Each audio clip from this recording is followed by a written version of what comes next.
그러니까 지금 무슨 얘기를 하고 있느냐면 경기를 할 때 말이지, 달리기 시합을 할 때 1등 아니면 알아주질 않아요. 이 세상은 그렇지 않습니까? 전부 1등이 판을 치는 세상이에요. 2등만 돼도 아무 의미가 없어요. 그래서 1등이 꼭 되어야 되기에 열심히 뛰지 않습니까? 그러니까 너희들도 복음을 전하는 일과 하나님의 일을 하는 일에 열심을 내라, 그 얘기를 하는 건데, 얼핏 들으면은 그렇게 이제 열심히 다들 이제 복음 전하는 일과 하나님 일을 하는데 열심을 내다가 자칫 2등이 되면 그거는 꽝이다, 그렇게 들립니다. 그죠? 그 뜻이 아니고요. 달리기 시합을 할 때 꼭 1등이 되기 위하여 그렇게 모든 걸 참고 이를 악물고 뛰지 않느냐, 그것처럼 너희도 복음 전하는 일과 하나님의 일을 행하는 일을 쉬엄쉬엄 하거나 이렇게 하지 말고 이를 악물고 해야 된다, 이제 그 얘기를 하는 겁니다.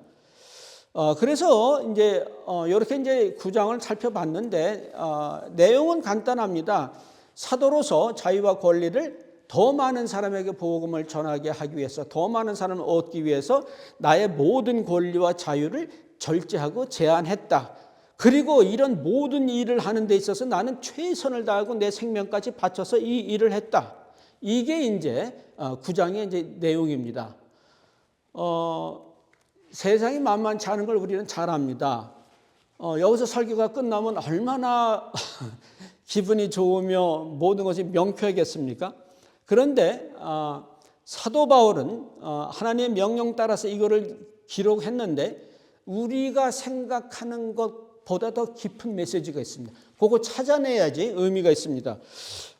먼저 사도는요, 자기 1, 2절에서 그랬죠. 자기가 사도인 것을 밝히는 그것이 뭐냐면 내가 얼마나 지식이 풍부하고 학벌이 많고 능력이 있고 가문이 좋고 배경이 뛰어나고 카리스마가 있고 말을 잘하고 이런 거 가지고 세상 사람들은 자기가 정말 주의 종임을 이제 설득시키고 증명을 하려고 하는데, 사도 바울은 지금 뭘 가지고 증명을 하느냐면 자기 사역의 결과를 가지고 자기의 사도성을 증명해요.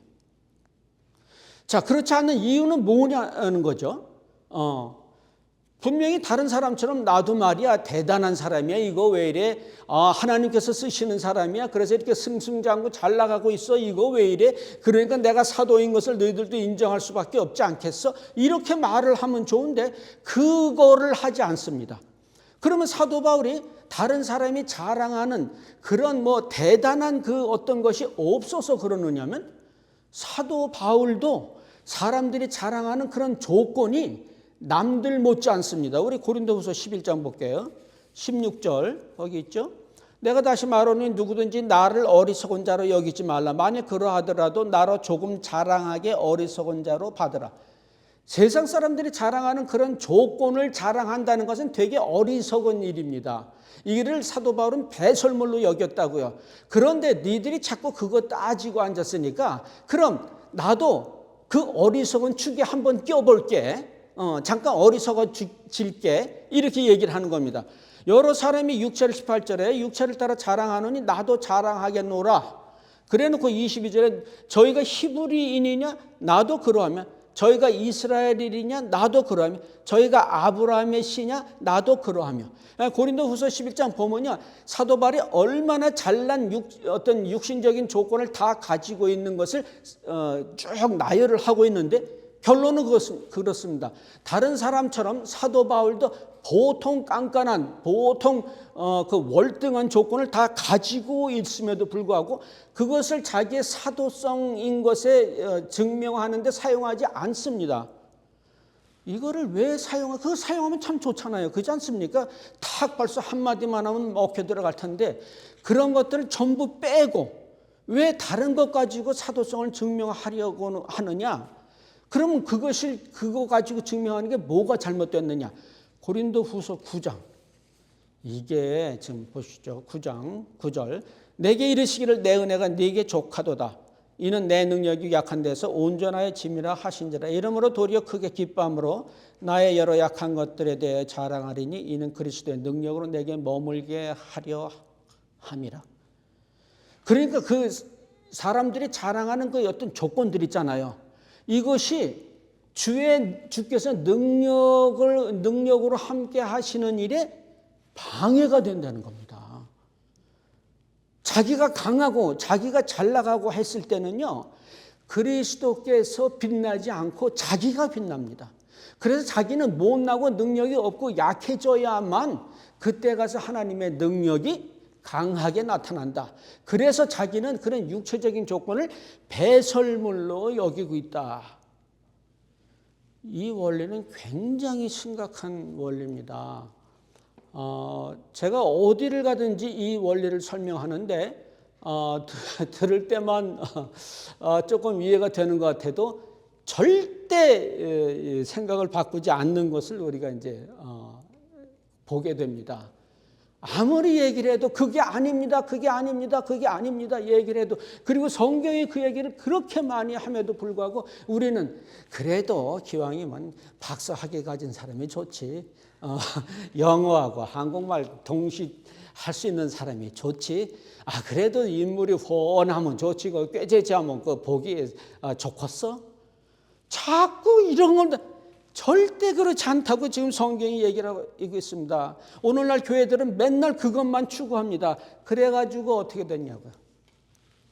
교회는 커졌을지 모르고 사람들은 모였을지 모르는데 온갖 스캔들과 세상 법정에 데리고 나가서 싸워가지고 세상 사람들이 볼 때 교회는 싸움박질만 하는 데고 순 사기꾼들만 모여있는 거죠. 목사라고 하는 사람이 큰 교회가 되면 몇백억을 횡령을 하고 또 무슨 스캔들 나가지고 말이죠. 제 돌아가신 아버지는 이제 사회학 교수님이었습니다. 그래서 이제 가끔 학술 세미나 같은 데를 이렇게 다니시게 됐는데 한 번은 이제 동남아에 어디를 갔는데 그 호텔 옆방에 어떤 여자가 계속 바뀌는 겁니다. 그래서 동료 교수님들끼리 저 뭐 하는 사람이야? 어떻게 이렇게 여자가 맨날 바뀌어? 그랬더니 어느 교회 목사랍니다. 선교 와가지고 선교 온다 그래가지고 여자를 계속 바꿔댑니다. 이 결과를 우리는 이미 이 땅에서 보고 있음에도 불구하고 그래도 기왕이면 그게 우리를 망하게 하는 겁니다. 주님이 늘 말씀하시는 그게 아니야. 그 생각 내려놔. 세상과 천국은 거꾸로 돌아가는 것이야. 천국의 사고방식을 가져. 낮은 데로 임할수록 좋고 그저 무명할수록 좋고 겸손할수록 좋고 그래야 내가 임할 수 있단다라고 말씀을 하시고, 이런 것이 제대로 해결이 되지 않으면은 그것은 아직 기독교에 임반한 것이 아니다라고 성경이 늘 말씀을 하십니다. 사도 바울은 그런 것이 배설물이고 아무것도 아니라고 해서 그걸로 자기의 사도성을 증명하지 않고 뭘로 증명하느냐면 자기가 한 사역의 결과물로 증명을 하는데, 그게 1절에 뭐라고 했어요? 너희가 예수를 보지 않았느냐? 누가 너희들 예수 보게 했어? 내가 너희들 예수 보게 했잖아. 이런 얘기를 지금 하고 있습니다. 그래서 만약에 사도라고 하는 사람이, 목사라고 하는 사람이 그가 복음을 전하고 사역을 많이 했는데 그 교회에서 또는 그 무슨 그룹에서 전혀 예수를 믿는 사람이 나오지 않는다면 그 목사는, 그 사도는 가짜라는 겁니다. 그게 사도 바울이 지금 하는 얘기예요. 그런데 그가 정말 비리비리하고 얼굴도 못생기고 정말 몸은 약해가지고 맨날 여기 아프고 저기 아프고 그럴지라도 그가 가는 곳에 단 한 사람이라도 참 예수 그리스도를 발견하고 기뻐하는 사람이 있다면 그 사람은 사도요, 그 사람은 참 하나님의 종인 목사가 되는 겁니다. 근데 이런 것은 목사나 사도에 관한 얘기뿐만 아니라 일반 신도들에 관한 얘기이기도 합니다. 만약에 어떤 사람이 예수를 정말 잘 믿어, 그리고 그의 아버지가 무슨 총회장이고 무슨 노회장이고 무슨 그의 아버지가 무슨 그 교황님이시고 말이죠. 그의 어머니가 정말 교회를 세우다시피 했고 그 교회 창립 주축 멤버고 소프라노, 솔로, 알토 이런 것들 다 한마디. 그의 삼촌이 수석 장로고 말이지. 초대 자기가 무슨 방언도 하고 무슨 기적을 행하고 병 고치는 은사까지 있고 그럴지라도 그 주변에 있는 사람, 예수를 믿는 사람이 하나도 없으면 그 사람이 가짜라는 겁니다. 그게 지금 성경이 얘기하는 거고, 그게 지금 사도 바울이 내가 가는 곳마다 예수 믿는 사람이 생기지 않았어? 그걸로 내가 사도인 것을 증명되지 않았어? 내가 가는 곳마다 사람들이 믿는 사람이 생기지 않았어? 그러면 나는 참 그리스도인이라는 증명이 되지 않겠어? 이겁니다. 그러면 참 그리스도인은 대체 뭐냐? 요즘 교회들 다 다니고 있는데 참 그리스도인, 유일하게 주께서 인정하시는 참 그리스도인은 어떤 사람이에요? 그가 마지막에 오셨을 때 뭐를 어떤 사람을 찾는다고 그랬어요? 불우이웃을 돕는 사람, 적은 소자에게 물 한 그릇 주는 사람, 고아와 과부를 잊지 않는 사람, 나그네가 있으면 집에 드리는 사람, 이런 사람들이 참 그리스도인인데 그런 사람들이 없으면 그 사람은 물론 그리스도인이 아닐 뿐만 아니라 본인도 그리스도인이 아니라는 얘기를 돌려서 지금 성경이 말씀하고 있습니다. 또 하나는 이것도 중요합니다. 16절 17절에 내가 복음을 전할지라도 자랑할 것이 없으면 내가 부득불한 일임이라. 만일 복음을 전하지 아니하면 내게 화가 있을 것임이라. 무슨 얘기냐면 하나님이 시켜서 억지로 복음을 전했어. 내가 자원해서 복음을 전하고 싶어서 전한 게 아니야. 그러니까 자원해서 했으면 상을 받을 만한데 뭐 억지로 시켜서 간신히 뭐 끼적끼적 했으니까 무슨 상이 있겠어. 내가 이 17절 임의로 이것을 행하면 상을 얻으려니와 임의로 아니할지라도 나는 직분을 맡았노라. 자, 그래놓고 18절에 그런즉 내 상이 무엇이냐? 억지로 했으니 무슨 상을 받을 게 뭐가 있겠어요? 근데 내가 복음을 전할 때 값없이 전하고 복음으로 인하여 내게 있는 권을 다 쓰지 아니하는 이것이로라.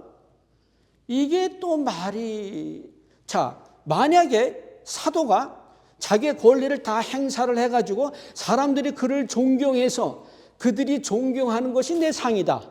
또는 그들이 많은 물질을 줘가지고 그 물질을 가지고 집도 짓고 차도 사고 뭐 땅도 사고 막 부유하게 누리고 말이죠. 고대광실 뭐 떵떵거리고 살면 이거 봐라, 내가 사도 노릇을 해가지고 이렇게 풍부하게 지금 살게 됐지 않느냐. 이게 상이다라고 얘기를 할 텐데 사도 바울은 그거 아무것도 없어요. 아무것도 없는 게 상이라는 거예요. 이게 또 사람 또 이게 어떻게 해서 상이 돼? 그래서 이것도 우리가 세상적으로 한번 생각을 해볼 필요가 있습니다. 여러분의 자식이 돈을 열심히 잘 벌어가지고 회사 CEO가 됐습니다. 그래가지고 이제 열심히 사업을 아주 대단하게 크게 이제 확장시켰습니다. 근데 여러분 아시지만 이 세상에 돈은 한정되어 있고요. 내가 많이 가져가면 누군가는 뺏기게 되어 있고요. 심지어는 누구의 생명까지도 빼앗길 수 있는 것이 이제 사업이라고 하는 겁니다. 그런데 이렇게 이제 사업이 잘 된 이 아들이 명절 때가 되면은 비서를 통해서 이제 돈을 이제 부모님한테 붙입니다. 바빠서 못 가겠어. 그런 아들과 그냥 회사 직장 생활하면서 힘들게 살지만은 그래도 명절 때만 되면 찾아와 가지고서 아버지 교회에서 그런 말 할 필요는 없지만 막걸리 한 잔 드십시오. 아버지 저하고 낚시해 가지고 잡힌 거 우리 매운탕 같이 끓여 먹지요, 아버지. 그리고 아버지 이번에 누구에게 배신을 당했는데 이거 참 힘들었습니다. 이럴 때는 어떻게 합니까, 아버지? 그러면 아들아, 나도 그때 그런 당했는데 그때 이렇게 하고 이렇게 우선우선 이렇게 나누는 어떤 아들이 상이에요? 어떤 아들이 내게 복입니까?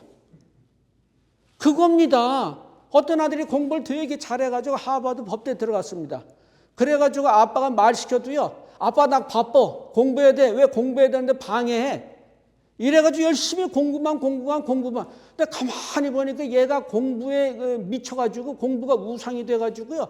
무슨 시험 문제를 빼돌린다든지 컨닝을 해가지고 어떻게든 1등을 놓치지 않겠다 그런 아들하고 머리는 되게 나쁘서 맨날 책상에는 앉아있는데 성적이 안 오르지만 그 아이는 아침 일찍 일어나서 아버지 제가 학생이니까 열심히 공부해야 되지 않겠습니까? 물론 머리가 나빠가지고 오랫동안 공부해야 되지만 그래도 저는 열심히 어떤 게 내게 복이에요? 어떤 게 내게 상이냐고요?